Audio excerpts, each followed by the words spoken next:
Valideynlərin ən çox verdiyi suallardan biri odur ki, doktor, sünnəti lazerlə edirsiniz. Bütün valideynlərin nəzərinə çatdırıram ki, sünnətdə lazer cihazı deyə bir şey yoxdur.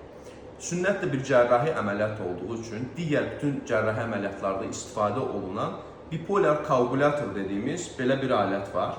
Bunu istifadə edirik. Keçmiş zamanlarda qanama olmasın deyə sünnət zamanı tək-tək qanayan nöqtələri sapla bağlayırdılar. Amma bunun fəsadları çox olurdu. Təkrar qanama ehtimalı çox yüksək olurdu. Artıq müasir zamanda çox güvənlə istifadə olunan bipolar kalkulator var və bu bir lazer işını deyil.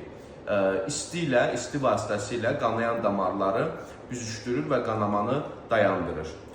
Çox güvənli bir alətdir. Sünnətlərdə bütün dünyada, necə ki digər əməliyyatlarda, eləcə də sünnət əməliyyatında istifadə olunur. Yəni işıq saçan, şüa saçan bir alət deyil. Və tamamilə zərərsizdir. Bütün dünyada da uşaq cərrahları tərəfindən sünnət əməliyyatında tam güvənlə istifadə olunur.